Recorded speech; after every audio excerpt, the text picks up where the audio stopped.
शहर की चहल पहल से दूर एक छोटी सी बस्ती में रहते थे रामू काका। रोज सुबह 4 बजे उठना और मंडी से ताज़ा सब्जियां लेके आना, ये उनका पिछले 40 सालों का नियम था। रामू काका घर से निकलकर अपने आप से बातें करते हुए कह रहे थे, चलो भाई, आज तो टमाटर बहुत लाल हैं, बिट्टू की माँ को बहुत पसंद आएंगे।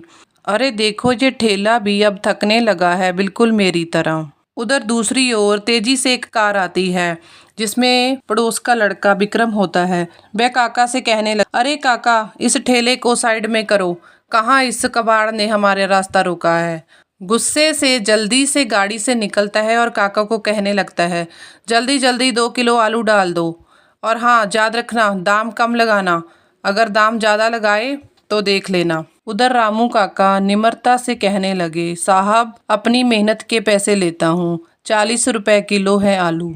विक्रम गुस्से से चिल्लाता है और कहता है, पागल समझ रखा है क्या? 30 रुपए किलो देने हैं तो दो, नहीं तो अपनी पास रखो अपनी सड़ी हुई सब्जी। ये सुनकर रामू काका निम्रता से कहने लगे, कोई बात नहीं साहब, आप डाल लीजिए जितने भी आपने डालने हैं आलू, किसी का दिल दुखाकर मुझे मुनाफा नहीं कमाना है। विक्रम गुस्से में सब्जी लेकर चला जाता है और जल्दबाजी में अपना बटुआ वहां ही गिरा जाता है। थोड़े देर के बाद जब रामू काका उस देखते हैं कि अरे, ये तो उन साहब का बटुआ है, ये यहाँ कैसे है? लगता है जल्दबाजी में यहीं गिर गया।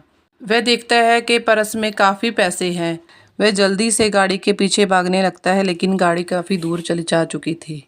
दोपहर बीत रही थी, काका को भूख भी लग रही थी और काका को अपनी बेटी की दवाई के लिए भी पैसे चाहिए थे।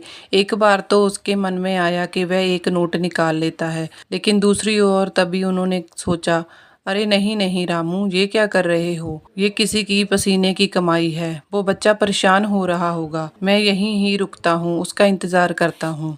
रामू काका वहीं शाम तक उसका इंतज़ार करने लगे। कुछ देर बाद वही गाड़ी तेज रफ्तार से वापस आती है। विक्रम कार से बाहर निकलता है, पसीने पसीने हुआ और परेशान। वह काका से कहता है, काका काका, क्या आपने मेरा बटुआ देखा? यहाँ गिरा था क्या? उसमें मेरे सारे कार्ड्स और पैसे हैं। काका मुस्कुराते हुए विक्रम को पर्स पकड़ाते हैं और कहते हैं, बेटा, इसे संभाल कर रखा करो, इसमें से मैंने कुछ भी नहीं लिया, सब कुछ वैसे का वैसा ही है। ये लो, मैं तो आपका तब से ही इंतजार कर रहा हूँ। विक्रम का सर शर्म से झुक गया। जो काका उसे पहले गरीब लग रहे थे, अब वह उन्हें दुनिया के सबसे अमीर इंसान लग रहे थे। विक्रम बोला, काका, मुझे माफ़ कर दीजिए, मैंने पैसे तो बहुत कमा लिए, लेकिन दिल की अमीरी और इंसानियत आज आपसे सीखी है। तो काका ने कहा, बेटा, मैं माफ़ करने वाला कौन होता हूँ? बेटा, मेरी एक बात याद रखना, अमीरी कपड़ों से नहीं, किरदार से होती है। इस तरह से काका ने उसे माफ़ कर दिया और दोनों अपने अपने काम में चले गए। तो बच्चों, हमें इस स्टोरी से क्या शिक्षा मिलती है कि हमें कभी भी उनसे कभी भी गुस्से से बात नहीं करनी चाहिए, हमेशा उन्हें प्यार से बात करनी चाहिए। तो आपको स्टोरी अच्छी लगी हो तो स्टोरी को लाइक शेयर ज़रूर कीजिए और मिलते हैं किसी नई स्टोरी के साथ।